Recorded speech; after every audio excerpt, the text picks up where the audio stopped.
Hey everyone, welcome back. This is Lucid. We're hopping back into our game with Lemuria in Lord of the Flies. It's turn 69, and we are welcomed to this message screen with a bunch of horror attacks. As we are living under the rule of horrors for some time now, we have cast Ritual of Returning successfully, which is nice.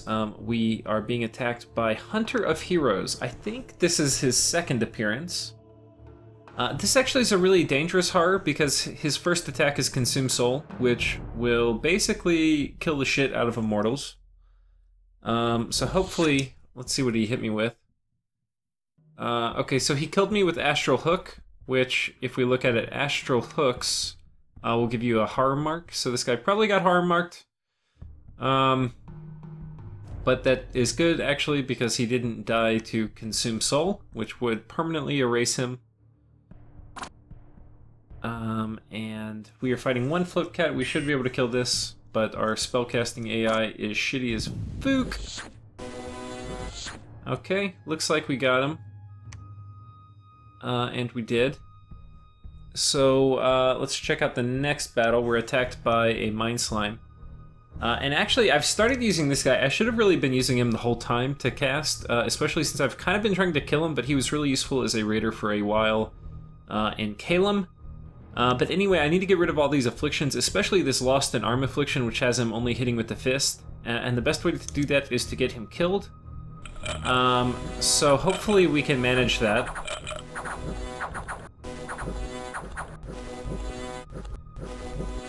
Okay, and he got hit by a Soul Slay, so that will actually lengthen his respawn time.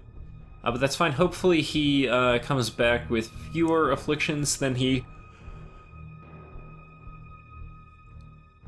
went in with. Okay, and we have Ritual of Returning, so hopefully we get hit once and then return. That is kind of best case. Or we could possibly even kill them. Okay, looks like we killed him. So very nice. Found a magic site also. Strange opening. I forget what this is. I think it's a... Okay, it's a Astral 2 site, so that's very good. And then this is not good. So in addition to our horror spam, we are now getting assassin spammed. So this is on Ryla's throne. And I'm kind of wondering, okay, if Ryla has all these assassins, where were they when I was taking his capital? You know? Maybe they couldn't make it in time? Hard to say.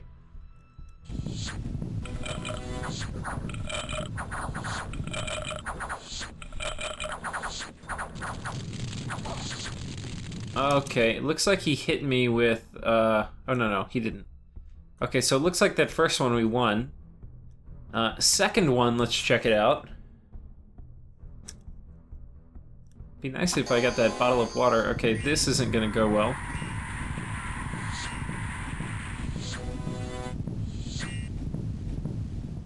Hello. Okay, there he goes. So we died the second one. I think all these are gonna die, actually. Okay, let's watch this one. This one was a Grand Lemur fighting. Okay, and we have a bottle of water now. So, okay, but then he hits me with Solar Rays. So, Solar Rays is actually Astral 2.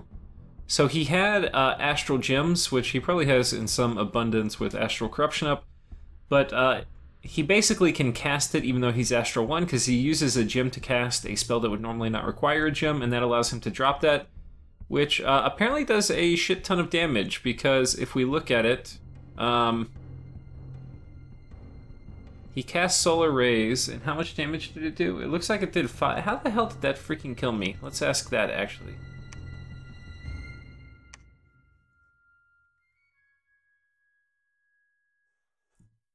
Okay, it's because I have 1 HP. Oh, this guy's a prophet, and we're fighting out of my dominion. Very smart. So I have 1 HP, okay. Whoops. Hashtag mistakes. Okay.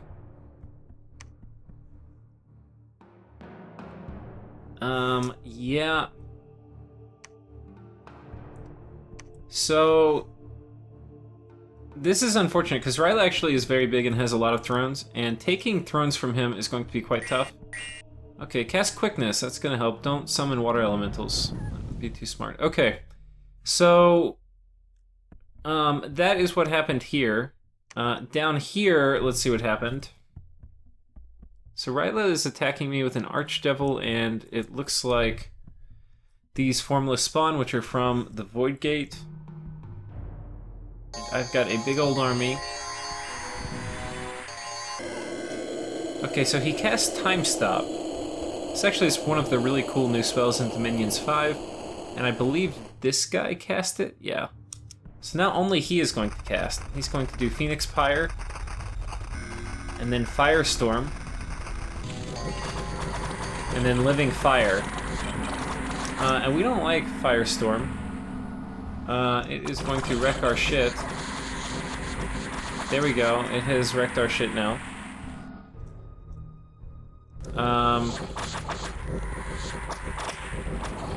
So it did that pretty damn fast.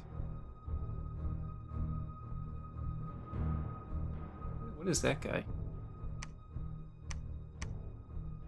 Mad Merman. I swear to God, it doesn't have... Oh, maybe it is. That guy just has a weird tint to him. So, yeah... That's kind of bad news, Bears. I think he killed a bunch of his own stuff, but he definitely wrecked the crap out of me. Let's go down and we'll actually look at it. What province is this? Grain Coast. So that was this battle. So he killed a bunch of his own stuff. Like a ton of his own stuff, including one of his cap-only mages. And a bunch of his chaff, but he got rid of all mine, which I had a lot more. I had 1,000. So I would say that was a good trade for him. When you play Ryla, you have a ton of disposable stuff, but you don't really want to lose armies of 1,000 because your stuff spawns pretty quickly, but not at the rate of like Airmore or even Scaleria or the other nations that can make free spawn. You kind of want to protect your ghosts. Okay. Where the hell is this? So we're getting attacked in Vienna. Or Vienna.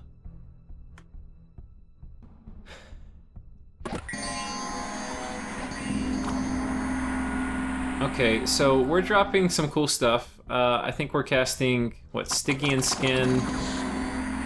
But these are some big banishments coming out. I mean, I don't know if you can tell. That's pretty freaking cool looking. Check all that out. So what has happened here is I think he has a huge... Okay, he has Divine Channeling up, so basically all of his crappy mages are a little... or crappy priests are a little better, and he's got a ton of them. And do I have Anti-Magic up? I better. Okay, I don't have Anti-Magic up. And here comes Time Stop again. Which is pretty sick. Protection versus Mundane. Okay, so I do have Protection versus Mundane, but I don't have Anti-Magic.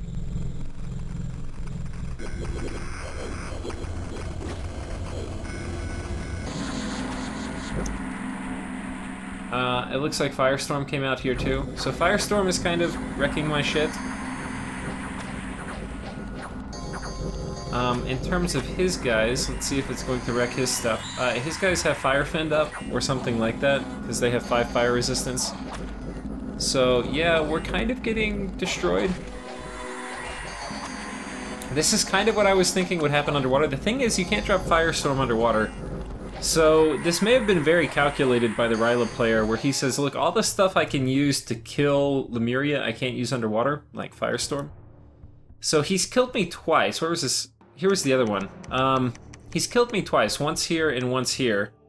And I'll pull up those battles again. So Venna is right here. He lost some cultists, some mad cultists, only one of his star spawn, and then some amount of chaff, but nothing terribly important here. Meanwhile, I've lost a lot of stuff, so not a good trade for me. And then here in Grain Coast Heat was the second big battle, and he lost way more stuff here. This was a better trade, but still basically wiped out my expansions. Now the good thing is that I am so big now that I can replenish these troop losses pretty quickly. Like, we'll come look at my score graph and we'll see about how many turns it looks like it kicked me back. We took this from Ryla. Where's this? Okay, we took this, which is not bad.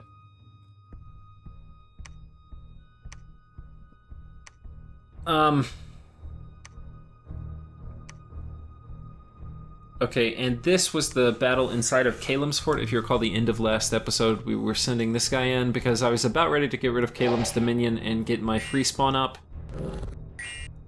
And this guy is a huge beast.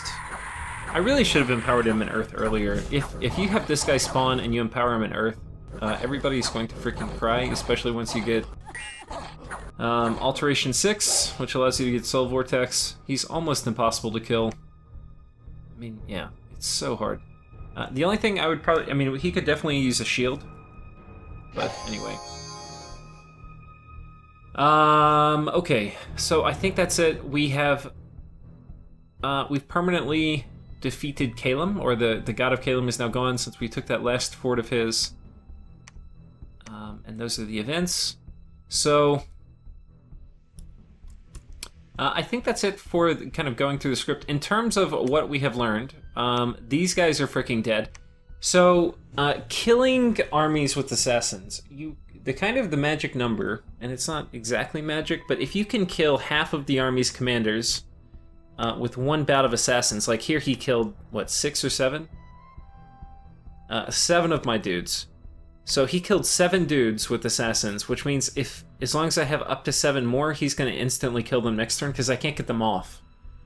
Like, I'm going to move them off, but these guys are all going to die. And that's going to leave about 600 dudes sitting here on top of this fort. Unfortunate. Meanwhile, we're going to continue raiding with these guys, but I'm kind of a bit stuck. What I have realized is... 2 things. One, I'm going to need some kind of fire protection to win big fights against R'lyeh.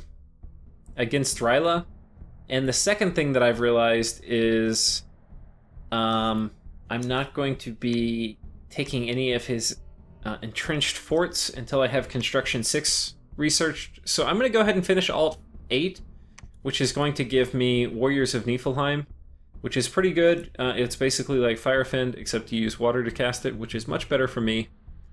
And, yeah, and then I'm going to run up Construction 6. Once I have Construction 6, it's going to do a bunch of good stuff for me. One is I can forge items like Ring of Returning, which will allow this guy to spam out forge items and cast spells without really any risk of getting killed. Next, it is going to allow me to gear some of my dudes up, so that I can take basically mages that are immune to assassins because they have really, really good gear on them, and then walk in here and kill all this stuff.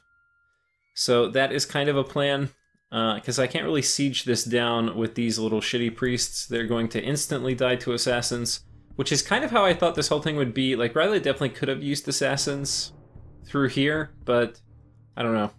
He decided to fight on land, which actually, yeah, I don't know.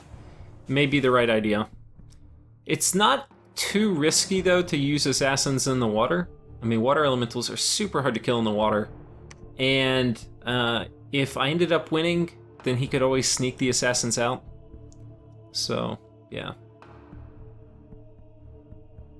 Trying to think what else. Oh, we got into Barrel of Air and found a ton of gold. R'lyeh also apparently has Vampire Lords, as he has broken into blood, since we saw by all of his Archdevils and whatnot. We're going to come here and attack. This guy, you have Ritual of Returning. Why are you not casting shit? I probably should have had this guy cast shit. Anyway.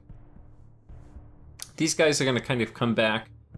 We're going to try to pull these troops here. We're going to build up a big squadron of dudes here. To basically look menacing in case we need to go back in. And we are generally going to be, for troop logistics, we are generally taking troops from the middle of our empire and moving them to the periphery, where we can use them, especially down here and over here. We are also, we've been kind of trying to catch this R'lyeh army. It was up here. We thought we would catch it, but there was nothing to catch. And R'lyeh just left one troop behind here, and I think moved down here. We took this back from R'lyeh also. I don't think... Okay, he just had some troops in here. Yeah, Yeah, so I think that's about it. I think that's about it for this turn. What is going to happen, and we're going to talk about it throughout this episode, but I'm going to go ahead and pull up the next turn, is I'm basically going to start diploing with Rayla and being like, hey, okay, I've beaten you back some. We can potentially talk peace terms. He wants me to attack Utgard because Utgard is probably the closest to a throne victory right now. I'm not super worried about him like taking this from Rayla, but he could. There's a pretty strong balance of power. Like I'm probably the strongest at this point, which is a huge first for me in this game. And then Rayla is probably... Utgard's probably second, Midgard's probably third, and Ryla's probably fourth. Though Rayla may be tied with Midgard right now. Hard to say, but in terms of thrones, nobody's looking super duper close. Yeah, so anyway. This throne I think I've claimed. Yeah, this is the throne. Oh, no, this throne I haven't claimed. It's Throne of the Night, and I can get that at some point. This throne I've claimed, and this throne I've claimed. This one's actually quite nice. Shock resistance is very good. Yeah, I need more thrones. So I think what we'll probably do is have some kind of ceasefire with Rayla, and then we are probably going to aim to attack Utgard. And we'll go ahead and pull up the next turn, which will be turn 70.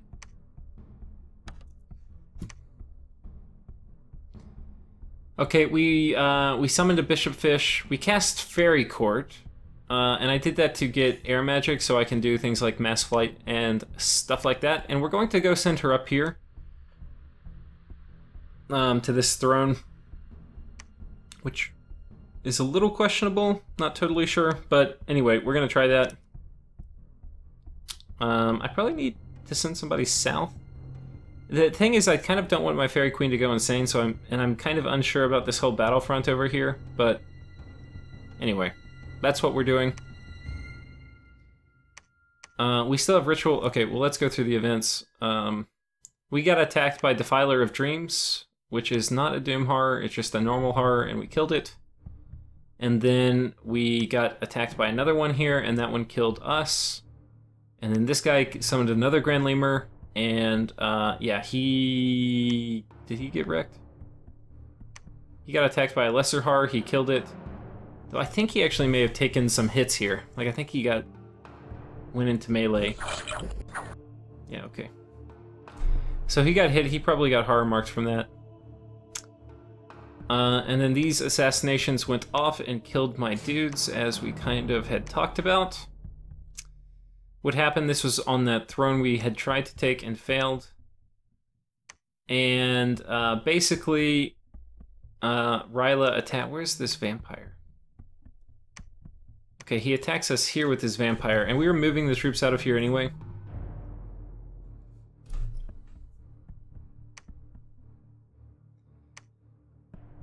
And then we attack Rayla here, and then here. The world map's going to be better for talking about what happened this turn. So basically, I'm raiding Rayla. I lost the big battle here, and I've kind of retreated from this theater for a minute since he had such a crushing victory here and here. And we're kind of just raiding. So, yeah, we're going to basically have a big attack here. We're going to move a fair amount of troops in. Rayla seems to be wanting to keep a lot of his troops hidey-holed up in his castles, and then very selectively come out and have smallish engagements to keep his territory. So that looks kind of like what's happened. We're going to send a big army in here to hopefully kill this medium or small army. I don't know if they'll stick around. But anyway, we're going to be constantly raiding this territory to try to keep it. Meanwhile, our Lich Queen is going to move back into the ocean where she can finish casting Living Castles, which is the only way for Rayla to, I mean not for Rayla, for Lemuria to get castles underwater. And we want to get this one. This one's going to be really important. Not only do we have a Distortion, which is a pretty damn good site. Yeah, this is a 3-gem province, which is pretty good. But it will also block off easy access to Ryla's cap. And then obviously I'm going to put a temple in it too.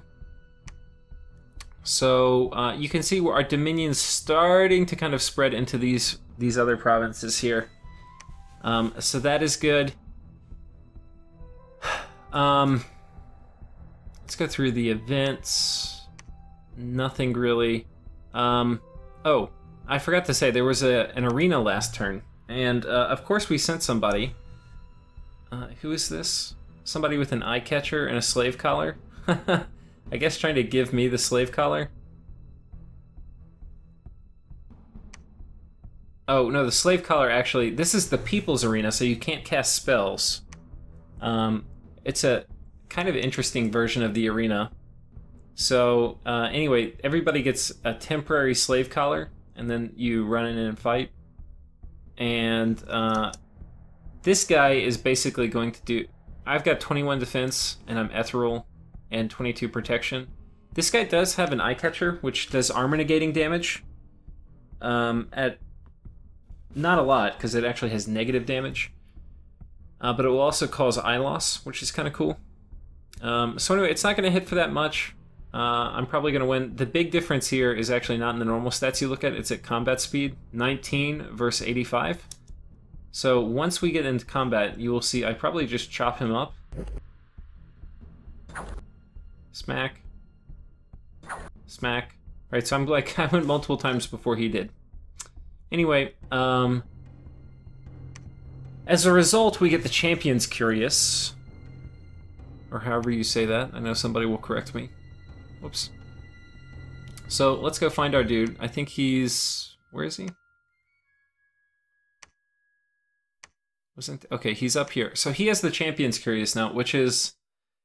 it's going to give him Regeneration, which I assume this works on this guy. I'm not actually sure. But it gives him Awe, which is the shit.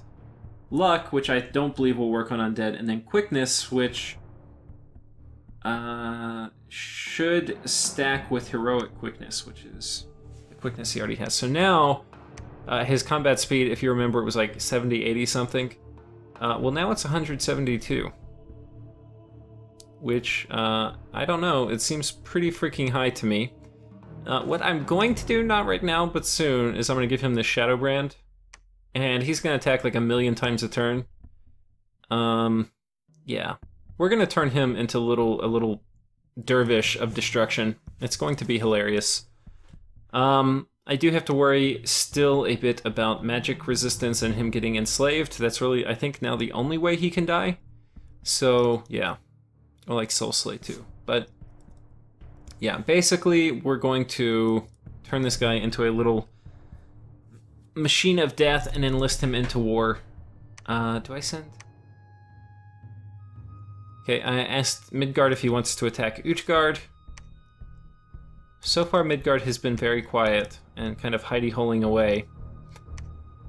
And here you can see the final result of my attempt to take this throne is about 600 troops that I cannot get off of his fort. And I have started now, I know, doing Diplo with Ryla, and basically...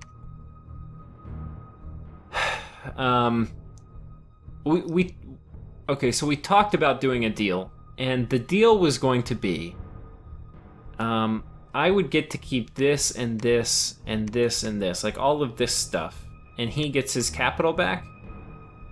And then he said, well, I need this province, which is kind of nice actually. It gives 4 gems. And he says he needs it because he needs road access through here so that he can move troops up through his empire. So not only does he want that, but he wants his capital back. So he would basically have this, and then have this and his capital. Now, giving a player their capital back is not something you often do. Normally, if you take their capital, you don't want to give it back. Especially if you ever take Ryla's capital. So I don't think I want to do it. I probably would have done it, because another thing is we probably would have both attacked Utgard. So if he had given me this, it was so on the fence that I was like, yeah, okay, I think I'll do it. If I get all of this and I can fort it up and then we attack Utgard together, I'll be willing to give you your cap back, which already has a temple in it, and then this province, which I'm about to cast and build a castle in. I didn't want to, but I was going to. And I think it would have been it would have been a good trade for both of us. He would have gotten his capital back, and we would have both teamed up against Utgard. But because he wanted this one, I think that was because the deal I think was so finely balanced. This kind of tipped it where it wasn't really worth it for me anymore, because I know I can keep all of this, and I can probably fort all this up even without a deal. And that's because I'm going to be casting Wizard Tower like a mofo. And so we're casting Wizard Tower this turn right here on Linshire. And basically this is going to allow me even... The real nice thing about Wizard Tower, so Wizard Tower is... here it's Alt 8. And, well, let's take another close look at it. Alt 8, and it's 50 gems. Now, it's going to give you a pretty damn strong fortress. And what's important is it does it in magic phase. And it does it instantly, so you don't really have to worry about getting raided. And you can basically drop it in heavily contested lands, and now you have a fortress. So it would be very, very tricky for me to, especially if he has scouts running around in my territory, to try to build a fort, because he would see a fort's under construction and he would mobilize a large army. Now I could try to defend it, but for that I'm going to have to camp out a large army, probably in enemy dominion for a long period of time without them really doing much. And it's not really how I want to use my armies. So, you saw me as I was kind of conquering Caelem. I started building forts and stuff very, very early into that whole process, but it was not kind of an ideal... You have to be really careful about when you do it. And this is not an ideal situation to do it against R'lyeh, because I was like losing major battles and etc. down here. So anyway, point being, Wizard Tower is going to be super key, because I can hopefully, with my rather enormous Earth income of 25, that's every 2 turns I can drop a Wizard Tower. We're going to be spamming that thing down here until I get this whole thing forted and templed up. You know, if I couldn't do that, I would probably be more likely to negotiate, but because I can, I don't really want to give up R'lyeh's cap and this, which is, by the way, an awesome province. And I can get to, basically, instead of giving him these 2 away and this, I can keep all of it, which is my intention. So we're going to do that, but we're basically not going to do a deal. But what I said is, hey, you know, the real reason I wanted to potentially consider allying, even after kind of what's been a successful military engagement for me, is I think you're right. Like, Utgard, really, we should focus him down. R'lyeh was a big threat. They almost got a throne rush, but now Utgard is probably the biggest threat in terms of a throne victory, and for me, it's the biggest opportunity to win points to get a throne victory myself. So it does make sense to team up against him. So what I said is, hey, I'm going to keep fighting you down here and raiding, but I'm not going to go after your main infrastructure. So we'll have not a truce down here, but we're not going to have a full-scale invasion. So he may not have to worry as significantly about defending these forts, because I basically told him I'm not going to try that. So he can allocate his resources down here to fight Utgard. He'll still have to fight off my raiders, because these are going to be contested territory, but he cannot worry about keeping his armies up here to deal with me. He can move his armies down to fight Utgard. Meanwhile, I'm going to shift my focus into attacking Utgard. And so we're talking about it into this turn. Next turn, you'll probably see me send a message to Utgard where I declare our nap. Well, we don't have a nap, but I basically just give him a heads up that I'm going to attack him, because we've been allies all game. And I've played with this player a lot of times, so I do not need to give him a nap. And if I thought the nap would dramatically decrease my chances of this whole thing working, then I wouldn't give him a nap.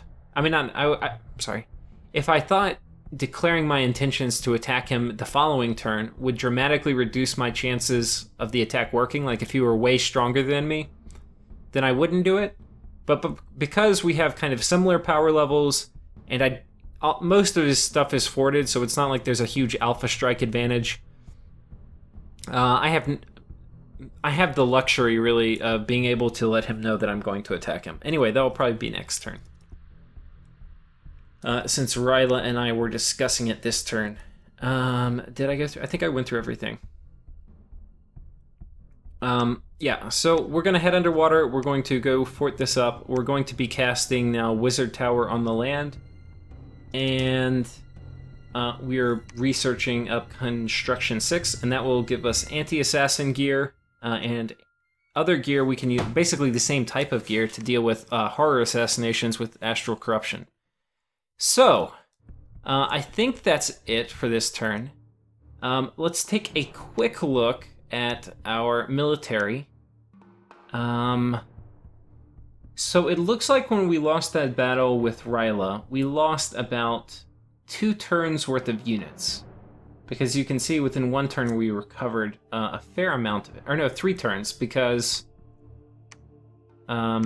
this turn where we went down 2 turns worth of units, we also produced a turn's worth of units. So what that probably means is I think we lost like 1,000 here and 800 here. So it means we're probably producing around 600 units a turn throughout our whole empire. So as you can see, that's not, like, given how big I am, that's not a huge number of units. I mean, it's a big number, but it's not an enormous number. So we can afford to lose these fights, but we don't really want to. I'm trying to think if there's anything particularly else we want to talk about. Not really. In that case, thank you all for watching, and I hope to see you next time.